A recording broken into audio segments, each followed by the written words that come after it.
11장 말씀의 첫 서두의 제목을 보면 우리말 성경 개역개정에는 이렇게 기록되어지고 있습니다. 기도를 가르치시다. 마태복음 6장 9절로 15절 또 7장 7절로 11절 말씀과 같이 병행구로 오늘 누가복음 제11장을 이렇게 시작하고 소개하고 있습니다. 오늘의 말씀을 우리가 두 단락으로 구분해 보면 첫 단락인 1절과 4절 그리고 두 번째 단락인 5절과 13절, 그러니까 오늘 본문 말씀 속에서는 두 번째 단락인 5절과 13절에 해당하는 말씀을 오늘 우리에게 주셨는데 1절로 4절까지는 주기도문에 관한, 그러니까 주님에 대한 기도에 관한 이야기입니다. 침례 요한이 자기 제자들에게 기도를 가르쳐 준다고 하는 그런 소문을 예수님의 제자들도 듣게 되었습니다. 그래서 예수님의 제자들은 예수님에게서 기도를 배우고 싶다고 그렇게 간청합니다. 어떤 의미에서는 침례 요한에게 제자들이 기도를 배운다는 이야기를 들었고 그에 관해서 예수님 또한 우리에게 기도를 어떻게 하는지 가르쳐 주기를 원했던 것이죠. 그래서 예수님은 지금 우리들이 알고 있는 그 주기도를 말씀해 주셨습니다. 둘째 단락인 5절로 13절에는 예수님이 기도에 관한 이야기를 비유의 방식을 통해서 이어가고 있습니다. 이웃에 사는 친구가 있는데 한밤중에 그가 찾아와서 손님이 내게 왔으니 그 손님을 대접할 수 있는 빵 3덩이를 빌려달라고 간청하고 있습니다. 친구의 부탁을 들어주려면 이미 잠든 가족들이 잠을 깨야 하니 쉽지 않은 일이죠. 그래도 친구가 간청하면 들어줄 수밖에 없습니다. 그리고 이 비유가 끝나고 우리가 잘 아는 경구가 나오는데 9절 말씀입니다. 오늘 9절 말씀 우리 다 같이 한번 읽겠습니다. 시작. 내가 또 너희에게 이르노니 구하라 그러면 너희에게 주실 것이요 찾으라 그러면 찾아낼 것이요 문을 두드리라 그러면 너희에게 열릴 것이니. 아멘. 요즘 표현으로 말하면 아주 간절하게 기도하면 하나님께서 들어주신다는 의미로 이 말씀을 우리는 받아들이고 있습니다. 구하라 그러면 너희에게 주실 것이요 찾으라 그러면 찾아낼 것이요 문을 두드리라 그러면 너희에게 열릴 것이라. 하나님 앞에 간청하면, 하나님 앞에 간곡히 청하면, 우리가 예전에 그런 말도 많이 했는데 특별히 청하면 하나님께서 그 말씀을 들어주실 것이다. 어떤 표현으로 하면 이 성경 말씀 우리는 그렇게 이야기했습니다. 되지 않더라도 실망치 아니하고 될 때까지, 이루어질 때까지 낙심하지 말고 기도하라는 뜻으로 우리는 그렇게 이 말씀들을 이해하고 있습니다. 여기에 더 부합하는 이야기가 누가복음 18장 1절 이하의 비유로 나옵니다. 하나님을 두려워하지 않는 사람을 하나님을 두려워하지 않고 사람을 무시하는 재판관이 있었어요. 과부가 원한을 풀어달라고 재판관에게 매달렸습니다. 재판장은 그것을 하해주고 싶거나 귀찮아서 안 해주고 싶은데 과부에게 시달림을 받을지 모른다는 생각으로 과부의 원한을 풀어준다는 이야기죠. 이렇게 기도에 관한 이야기는 신구약 성경에 잘 기록되어지고 있습니다. 이 말씀을 우리가 살펴보면 기도 생활 없이는 신앙생활을 할 수 없다고 하는 것이죠. 가능하지 않다고 하는 말씀입니다. 수도원 생활하시는 분들은 기도의 생활의 연속이라고 할 수 있습니다. 기독교의 문필가와 영성가와 신학자들은 모두 기도문을 썼죠. 그런 질문을 드립니다. 여러분 어떻게 기도하십니까? 아니요, 바꿔서 설명하겠습니다. 여러분 질문합니다. 어떻게 기도하십니까? 기도의 필요성을 굳이 느끼지 않은 분들도 있을 거라고 생각이 되어집니다. 그 이유도 여러 가지인데요. 그리스도인으로서의 삶을 성실하게 살면 충분하다고 생각할 수 있습니다. 기도한다고 우리 현실 속에서 눈에 보이게 무엇인가가 변화되고 또 그것을 통해서 금방 우리에게 생활의 환경이 바뀐다고 여겨지지 않기 때문이죠.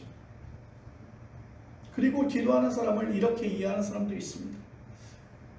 어딘가 정신적으로 약한 인간이 행하는 종교의식에 불과하다고 그렇게 생각할 수도 있습니다. 그래서 현대 기독교인들이 일종의 기도 냉소주의에 떨어지는 일은 안타깝고 매우 불행한 일일 것입니다. 또 반대로 거꾸로 기도 열광주의에 떨어진 그리스도인들도 있습니다. 기도하는 것은 매우 바람직한 일이지만 기도를 무슨 주문 외우듯이 하는 분들이 있죠. 통성 기도라고 하는 말이나 합심 기도라고 하는 말을 여러분 들어보셨을 거예요. 물론 이제 여러분들 많이 사용되어지는데 저는 지금도 그거 별로 싫어요. 이게 두 손을 들고 만세상창을 하고 하듯이 주님을 3번 부르고 기도하라고 하는 그런 것들이 저는 그렇게 좀 와닿지 않더라고요. 고린도전서 14장에서 바울은 그런 방식으로 기도하지 말라고 경고했는데요. 이 말씀은 무엇이냐면 합심 기도라든지 통성 기도라든지 이 모든 것들은 하나님과의 관계가 있는 것이지 인간의 방법으로 어떻게 보여지기 위한 그러한 방법으로 기도를 선택하는 것은 바람직하지 않다고 차라리 하지 말라고 사도 바울은 그렇게 경고하고 있습니다. 그런데 실제 한국 교회는 그게 하나의 전통으로 자리 잡았습니다. 여러분 교회 안에서 또 연합 집회 안에서 이렇게 보면 늘상 있는 일들이 있잖아요. 우리 합심해서 기도하겠습니다. 통성으로 기도하겠습니다. 우리 주여 삼천하고 기도하겠습니다. 이렇게 기도하죠. 물론 나쁜 의미는 아니에요. 바람직하지 않다라고 얘기하기도 어렵습니다. 그런데 그것을 사람들에게 보여지는 어떤 그런 기획되어져 있는 것이라고 한다면 그것은 바람직하지 않다라고 하는 것이 사도 바울이 얘기하고 있는 것이죠. 물론 심리학자들은 그렇게 이야기할 것입니다. 집단 심리요법으로 어느 정도 효과가 있다고 할 수 있습니다. 이처럼 기도 냉소주의와 기도 열광주의로 떨어지는 이유는 기도에 대한 오해가 있다는 것입니다. 그 기도의 오해를 통해서 자기에게 필요한 것을 얻을 수 있다라고 하는 생각이죠. 여러분 기도는요 하나님과의 인격적인 관계에서 일어나는 거룩한 구원 사건입니다. 오늘 성경 속에서 나타나는 말씀 9절 말씀 속에서 구하라 그러면 너희에게 주실 것이요 찾으라 그러면 찾아낼 것이요 문을 두드리라 그러면 너희에게 열릴 것이니 이 말씀을 문자적으로 우리가 해석하고 우리가 이 말씀을 들었을 때는 될 때까지 아주 끈질기게 아주 지겹도록 하나님 앞에 강청하라고 하는 말씀으로 들리지만 하나님과의 깊은 관계를 의미하는 것입니다. 하나님과의 끊임없는 관계를 하나님과의 끊임없는 그 거룩한 구원 사건의 되새김질 하나님과의 관계 속에서 하나님 곁에 있고 싶고 하나님과 내 삶을 공유하고 싶고 하나님 앞에 나의 삶을 온전히 보여드리고 싶은 그러한 하나님과의 거룩한 관계를 이야기하고 있는 것입니다. 구한다고 모든 것을 얻는 건 분명히 아닐 것입니다. 하나님과의 관계가 살아있는 건 분명합니다. 어린 자식은 부모에게 구하는 것이 많습니다. 자기 부모가 아닌 사람에게는 구하지도 않습니다. 어린 자식과 부모의 관계가 밀접할 때만 이런 대화가 가능하듯이 하나님과의 관계가 밀접할 때만 우리는 기도할 수 있는 줄로 믿으시기를 바랍니다. 바꿔서 말하면 내가 기도하지 않고도 살아갈 수 있다고 하는 생각을 가지고 있는 사람들은 하나님과의 관계가 밀접한 관계가 아닐 가능성이 매우 높다는 것이죠. 다시 다른 말로 표현합니다. 하나님과의 관계가 밀접하다고 하는 말은 하나님을 생생하게 경험한다고 하는 뜻이에요. 나는 하나님의 살아계심을, 하나님의 역사하심을, 하나님이 나의 삶 속에서 살아계심을 생생하게 경험한다고 하는 뜻이죠. 그러니 그분에게 나의 중심을 드러낼 수 있는 것입니다. 나보다 나를 더 잘하는 분이 있으길, 다른 사람에게는 숨길 수밖에 없는 그 부끄러운 속사정도 말할 수 있고 또 그 속사정도 말하고 싶어지는 것입니다. 사랑에 깊이 빠져든 연인처럼 두 사람만의 특별한 관계가 형성되는 거죠. 오늘 이 시간 우리는 하나님을 생생하게 경험할 수 있다고 하는 것, 그것이 바로 기도 생활이라고 하는 것인 줄로 믿으시기를 바랍니다. 현대인에게 많이 일어나는 병이 있어요. 요즘 두드러지게 일어나는 것이 우울증이라고 하죠. 우울증이라고 하는데 정신과에서도 이 치료하기가 매우 어렵다고 하죠. 약물로 치료하거나 또 약물로 치료된 그 환자들은 또 다시 재발할 가능성이 높다고 하는데, 저는 그렇게 확신합니다. 하나님과의 인격적인 만남에서 그 모든 병들은 치유되지 않을까. 하나님과의 인격적인 관계가 무엇인지 우리가 구체적으로 설명하기는 매우 어렵습니다. 왜냐하면 내가 경험하고 내가 느끼는 생명사건이기 때문이죠. 내가 예수님을 체험하고 내가 하나님의 은혜를 체험하고 내가 구원의 반열에 설 수 있는 것은 바로 그가 만날 수 있는 그만의 놀라운 사건이 생명사건으로 자리 잡았기 때문입니다. 자녀와 부모가 인격적인 관계로 들어가지 못하는 일이 간혹 벌어집니다. 내 자녀를 소유로 생각하고 여긴다면 인격적인 관계가 가능하지 않겠죠. 부모를 자기와 똑같이 인간의 실존적인 무게를 감당한 한 인간으로 대하지 못하는 자녀가 어떻게 부모와 성숙한 또 인격적인 그런 관계를 맺을 수 있을까요? 인격적이라고 하는 말은 굉장히 좀 어렵지만 인격적이라고 하는 말은 그렇게 설명하면 좋을 것 같아요. 우리 서로 잘 통하지 않을까? 우리 잘 통하지 않습니까? 서로 잘 통하는 사람이 있는데 말이 서로 통한다는 뜻이죠. 여러분, 말이 서로 통한다고 하는 것은 생각이 서로 통한다는 것이고요. 생각이 통한다고 하는 것은 서로를 정말 잘 알고 배려한다는 것이죠. 여러분, 시인들은 보면요, 사람과의 소통뿐만이 아니라 동물과 또 어떠한 사물과도 이렇게 소통하는 것을 볼 수 있습니다. 곽재구 시인의 시 수국 마지막 행에 이런 표현이 나옵니다. 17 우리 엄마 수국에 입맞추네.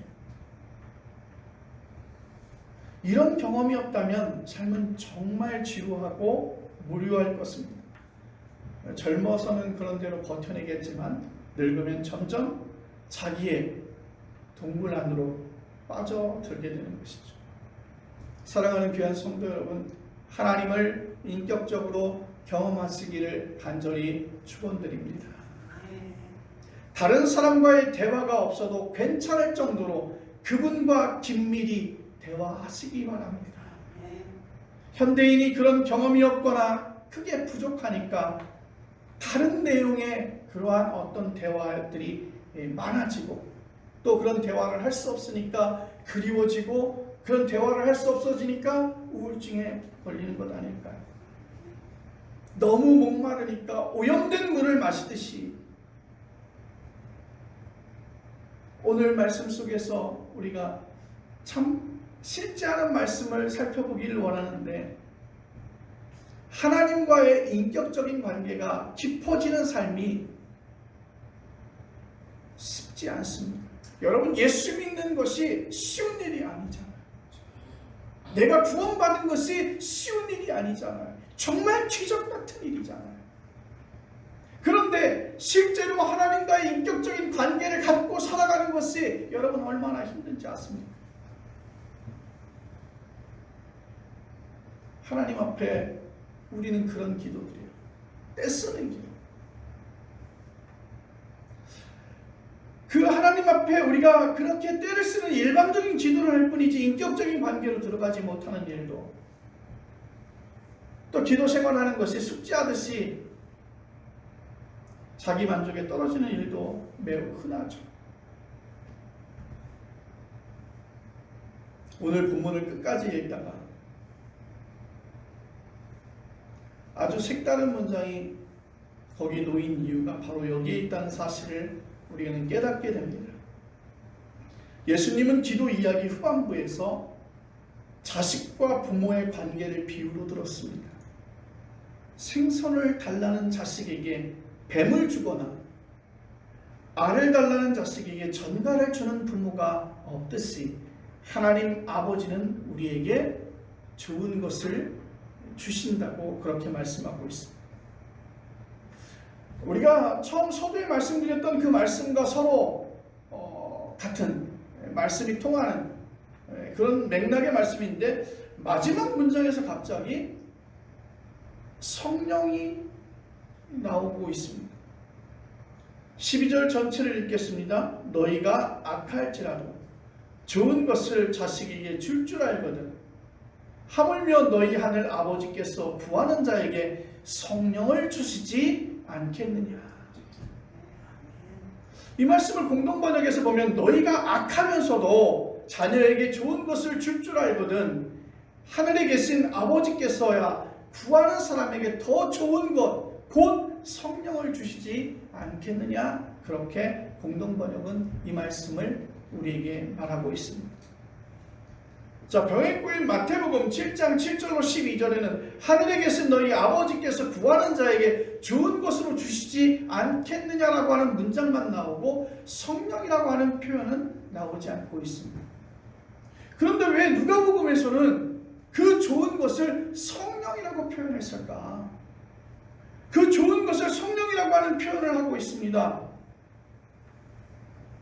어떤 후대 전승의 본문 2절에 나오는 나라가 임하오시며 라는 기도가 성령이 우리에게 임하시오며 라고 기도로 바뀐 이유도 여기에 있습니다.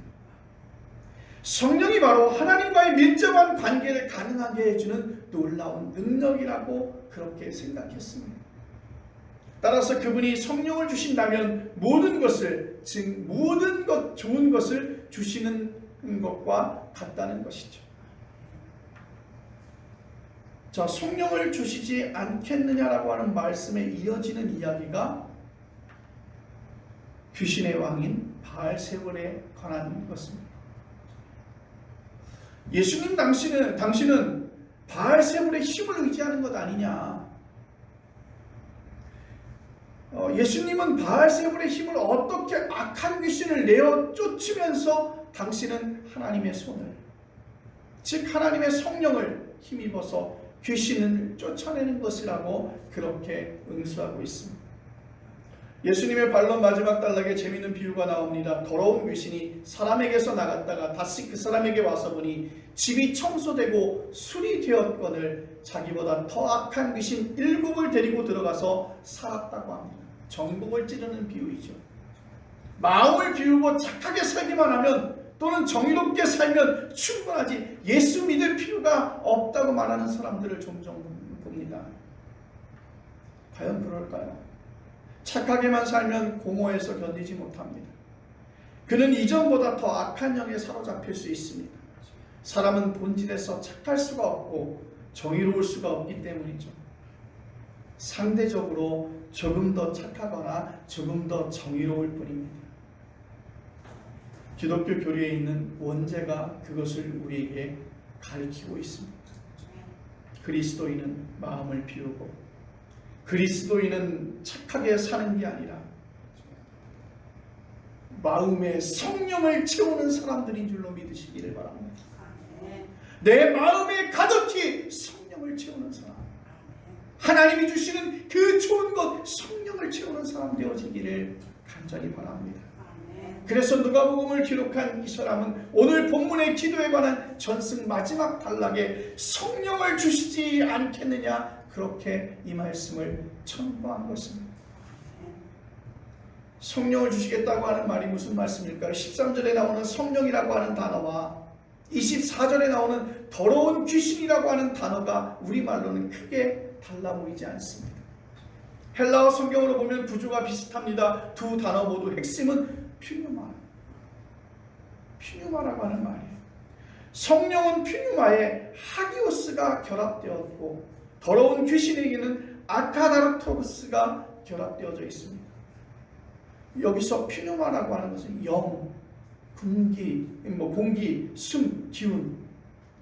생각나십니까? 하나님이 사람을 창조하셨을 때 그 코에 생기를 불어 넣으셨다고 말씀하시죠. 이 단어를 실감할 수 있는 현상이 여러분 우리 주변에서 볼 수 있는 것이 아기의 출생입니다. 아이가 어머니 자궁에서 나올 때 아이는 숨을 쉬지 않습니다. 왜요? 자궁 안에서는 숨을 쉴 필요가 없어요. 그 탯줄을 통해서 그는 어머니를 통해서 호흡하고 있었거든요. 어머니와의 연결이 끝나고 자기 혼자 살아가려면 숨을 스스로 쉴 수 있어야 한다는 것이죠. 사람이 죽을 때 나타나는 현상은 숨을 쉬지 않습니다. 생명을 불러오거나 떠나보내는 현상인 숨을 고대 그리스도인들은 퓨뉴마라고 그렇게 불렀습니다. 거룩한 퓨뉴마인 성령, 그 성령은 사람을 살리는 힘이 있는 줄로 믿으시길 바랍니다. 성령보다 돈이 우리를 살리는 힘이라고 여기는 사람들이 많습니다.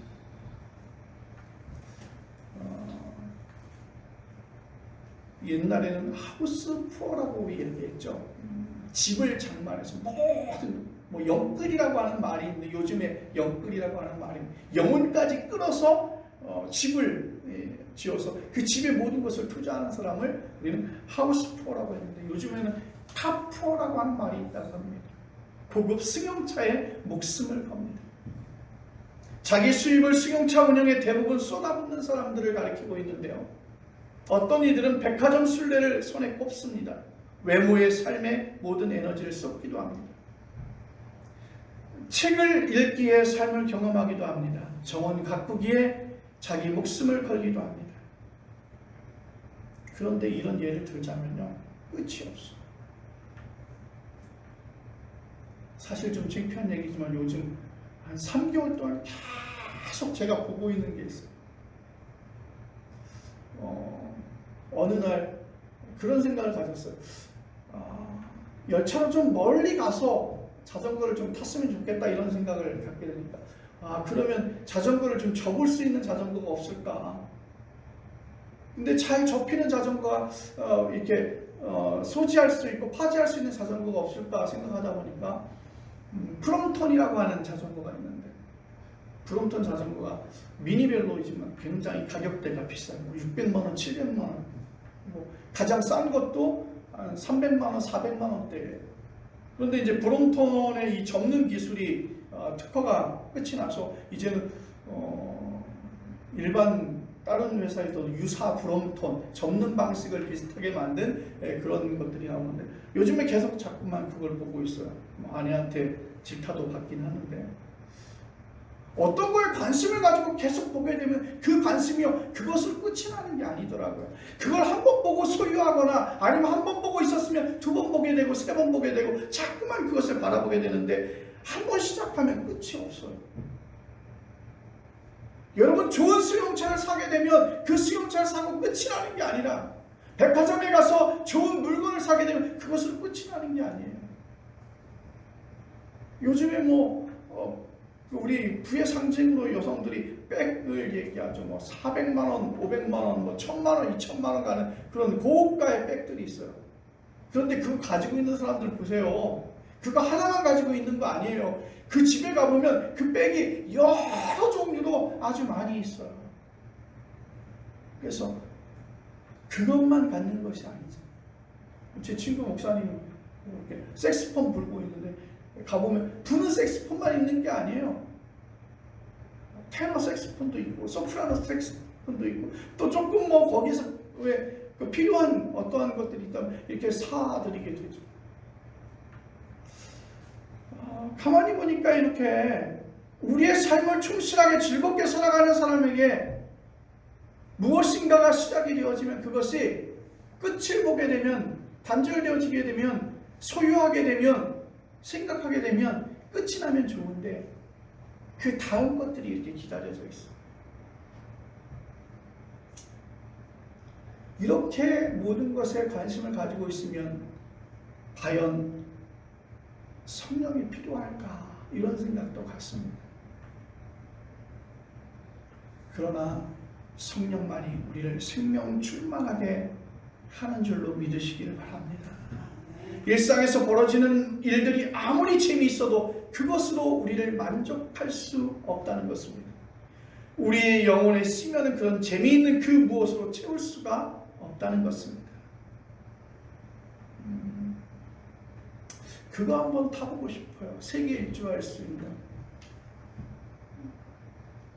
정말 한 도시와 같은 배를 타고 세계 일주할 수 있는 그런 여행을 하고 싶습니다. 그 과정에서 얻는 그 즐거움이 과연 그 여행이 끝나면 유지될 수 있을까? 저는 그렇게 생각해요. 아직도 그러한 여행을 하지 않았기 때문에 그런 여행을 꿈꾸는 동안 행복한 것이지, 그 여행을 하고 나면 그 즐거움과 그 행복과 그 기대감이 유지되지 않는다는 것이죠.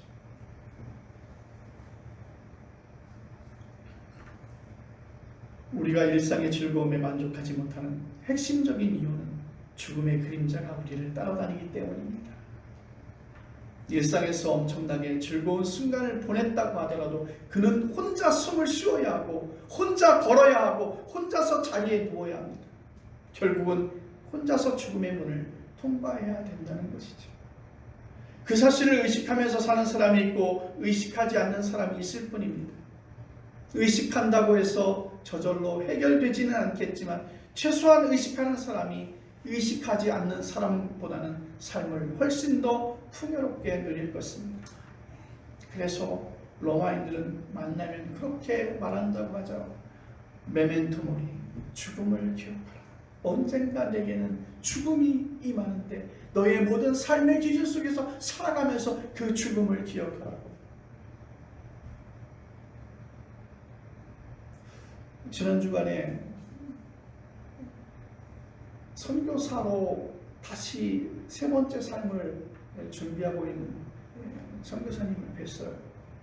그전에도 잘 알고 있었던 목사님이신데, 그들은 몇 년 동안에 계속 동남아를 바라보면서 선교하시다가 그렇게 각오하셨대요. 65세가 되면 은퇴해서 선교사로 제 삶을 살겠다.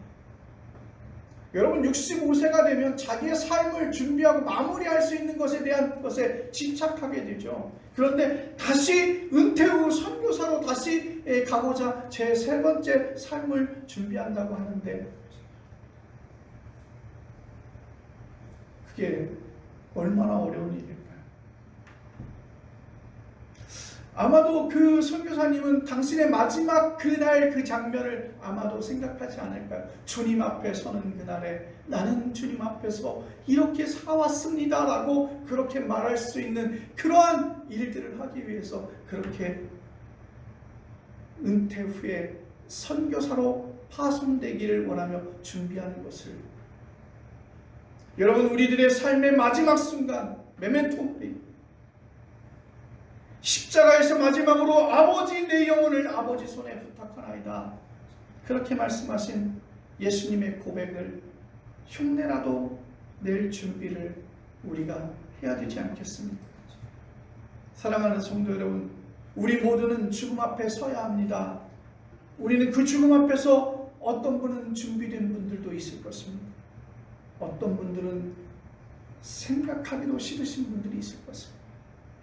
그러나 그리스도인들은 이 죽음을 전혀 새로운 차원에서 받아들여야 할 것입니다. 끝이 아니죠. 우리가 하나님의 아들이며 그리스도로 믿는 예수님의 죽음은 곧 하나님의 죽음을 가리키고 있습니다. 여기엔 두 가지 뜻이 있는데, 하나님도 죽을 수 있으니 피조물인 우리가 죽는 건 아주 당연한 일이죠. 하나님도 죽음을 경험했으니 죽음이 더는 저주가 아니라는 것이죠. 예수님은 부활 이후로 그리스도인들에게 죽음은 이미 극복된 줄로 믿으시기를 바랍니다. 하나님과의 관계를 가로막았던 담이 무너지고 하나님과의 인격적으로 가까워졌기에 우리는 자녀가 부모를 대하듯이 안심하고 하나님 앞에 기도할 수 있는 것입니다. 아직은 이 세상의 두려운 그 죽음의 그림자로 삶이 매우 답답할 수 있습니다. 우리 그리스도인은 생명 충만에 들어간 것입니다. 노래하고 춤을 추듯이 기쁘고 자유롭게 살아야 할 줄로 믿습니다. 이런 삶을 가능하게 하는 영이 바로 오늘 우리에게 주시는 성령인 줄로 믿습니다. 우리가 어찌 성령의 오심을 또 성령의 그 주심을 위하여 기도하지 않을 수 있겠습니까? 우리가 주님 앞에 그런 겸손한 기도, 성령이 우리에게 오시고 내가 하나님을 경험하고 하나님과의 긴밀한 관계를 가질 수 있는 그런 성령의 자리에 들어오시기를 간절히 바랍니다. 기도합니다.